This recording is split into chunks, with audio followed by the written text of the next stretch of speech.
Cuando abrimos el Evangelio de Mateo, es fácil pensar que estamos ante una biografía más, una crónica de la vida de Jesús. Pero eso sería quedarnos en la superficie. Lo que tenemos delante, en realidad, es algo mucho más complejo y deliberado. Es una auténtica obra de arquitectura teológica.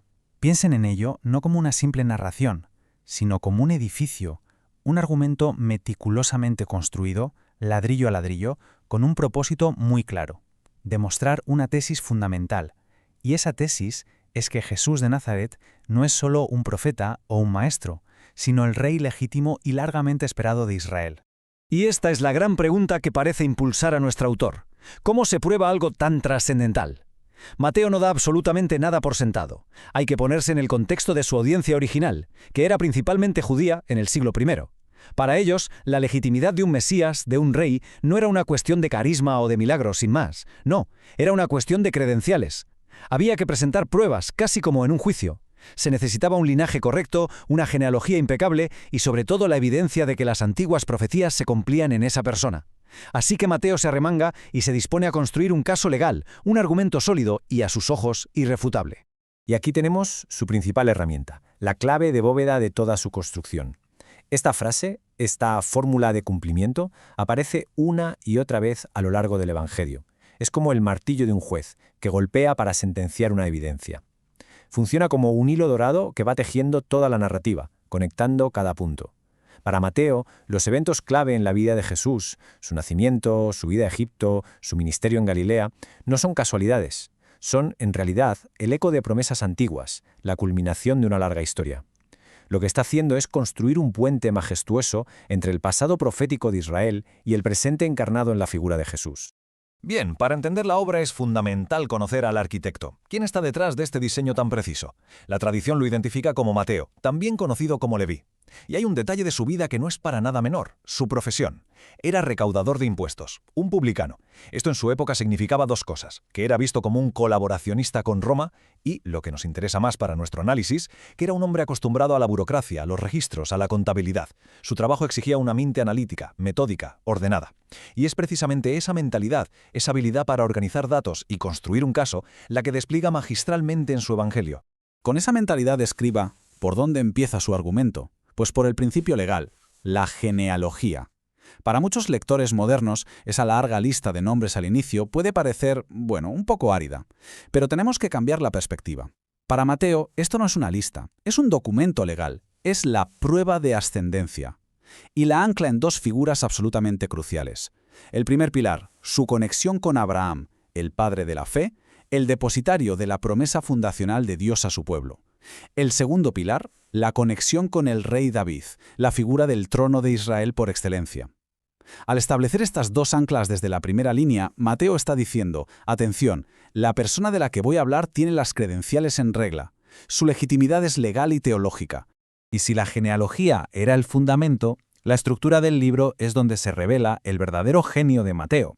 Aquí es donde su tesis central se vuelve evidente de una forma asombrosa. Y es una tesis muy audaz. Mateo no solo va a presentar a Jesús como el rey descendiente de David, sino que va a ir un paso más allá. Lo va a presentar como un nuevo Moisés, una figura paralela y, en última instancia, superior al gran legislador de Israel. Y lo fascinante es que no se limita a decirlo, no. Lo demuestra a través de la propia arquitectura de su evangelio, en cómo organiza el material. Fíjense en esta simetría, porque no es casualidad en absoluto, es una genialidad literaria. Moisés, la figura central del Antiguo Testamento para un judío, es quien entrega la Torá, es decir, los 5 libros de la ley: Génesis, Éxodo, Levítico, Números y Deuteronomio. ¿Y qué hace Mateo? De forma totalmente deliberada, organiza las enseñanzas de Jesús en 5 grandes bloques, 5 grandes discursos: el Sermón del Monte, el discurso de la misión, el de las parábolas, el de la comunidad y el de los últimos tiempos. Para su audiencia original, este eco, esta estructura pentateuca, era inconfundible. El mensaje era claro: este Jesús es el nuevo y definitivo Moisés, que no viene a abolir la ley, sino a llevarla a su plenitud. Y la prueba de cargo principal para esta tesis del nuevo Moisés la encontramos, por supuesto, en el primero y más célebre de estos 5 discursos. Hablamos del Sermón del Monte. Hay que entender que esto no es para Mateo un simple compendio de enseñanzas éticas o de frases inspiradoras. No, en su estructura es presentado como el gran acto legislativo inaugural del nuevo rey. Es el momento en que este nuevo Moisés sube a un monte, al igual que el primero subió al Sinaí, y establece la Carta Magna, la constitución fundamental de su reino. Es absolutamente crucial entender esto para captar la profundidad de lo que Mateo está haciendo. El Sermón del Monte no es una lista de reglas para ser una buena persona y ganarse el cielo. Es mucho más. Es la constitución para los ciudadanos del reino de los cielos. Describe cómo es la vida cuando se está bajo el gobierno directo de Dios, bajo el reinado de este nuevo rey. Es un manifiesto que redefine de forma radical lo que significa la justicia, la piedad, las relaciones humanas. Es la ética del reino ya presente. Y dentro de esa constitución, encontramos una fórmula que se repite y que es, teológicamente hablando, una bomba atómica. Oísteis que fue dicho, pero yo os digo. Para entender el impacto de esto, pensemos en cómo hablaría un rabino de la época. Diría, está escrito en la ley, y luego procedería a interpretar ese texto. Jesús no hace eso. Él cita la ley de Moisés y acto seguido se coloca a sí mismo en una posición de autoridad igual o superior. Ese «pero yo os digo» es una reclamación de autoridad divina sin precedentes. No se está presentando como un intérprete más de la ley, se está presentando como el legislador mismo, como la fuente de la ley. Bueno, hemos hablado del rey y de su constitución. Hablemos ahora de este reino. Un detalle interesante es que la expresión «reino de los cielos» es casi exclusiva de Mateo en toda la Biblia. Los otros evangelios suelen hablar de reino de Dios. ¿Por qué esta diferencia? Probablemente se deba al profundo respeto judío por el nombre de Dios, que evitaban pronunciar. Así, usar los cielos era una forma reverente de referirse a Dios. Pero más allá del nombre, la pregunta clave que se desprende de todo esto es, ¿cómo es este reino? ¿En qué consiste? De nuevo, hagamos ese ejercicio de imaginación. Pongámonos en la piel de la audiencia del siglo I. Sus expectativas mesiánicas eran muy concretas, forjadas por siglos de opresión. Esperaban un Mesías que fuera un líder militar, un libertador político. Alguien que, como un nuevo David, expulsaría a los invasores romanos y restauraría un reino terrenal, visible y glorioso para la nación de Israel. Tenían en mente un cambio político y social inmediato. Y lo que Jesús describe en sus enseñanzas, lo que Mateo presenta, es radicalmente diferente a todo eso. Para explicar esta naturaleza tan inesperada de su reino, Mateo agrupa en el capítulo 13 una serie de parábolas muy reveladoras. Jesús explica que su reino no llega con la fuerza de los ejércitos. Al contrario, empieza de una forma casi invisible, humilde, como una semilla de mostaza, la más pequeña de las semillas, pero cuyo crecimiento es orgánico e imparable. También nos dice que su valor es tan inmenso, tan supremo, que quien lo descubre es capaz de venderlo todo para conseguirlo, como el mercader que encuentra la perla de gran precio. Y un punto crucial, no es un reino que erradique el mal de forma inmediata. Crece en un mundo imperfecto, coexistiendo con la oposición y la maldad, como el trigo que crece junto a la cizaña hasta el tiempo de la cosecha. Aquí podemos ver el choque de paradigmas de forma muy clara. Es un conflicto frontal entre la expectativa popular y la realidad que presenta Mateo. Donde el pueblo esperaba un libertador militar que luchara contra Roma, Mateo nos presenta a un rey cuya autoridad no es local, sino cósmica, sobre el cielo y la tierra. Donde la gente anhelaba la restauración de un reino político y terrenal, con su capital en Jerusalén, Mateo revela un reino de naturaleza espiritual que no empieza por cambiar las estructuras políticas, sino que empieza en el corazón humano, y transforma la realidad desde dentro hacia afuera.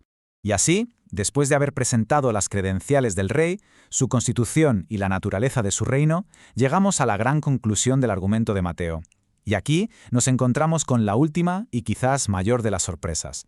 ¿Cómo termina un evangelio tan profundamente judío, tan arraigado en la ley, los profetas y la historia de Israel? Uno podría pensar que se cerraría sobre sí mismo, con un mensaje exclusivo para el pueblo elegido. Pero ocurre exactamente lo contrario. El evangelio no se cierra, sino que explota hacia el exterior, con una misión de un alcance universal, global.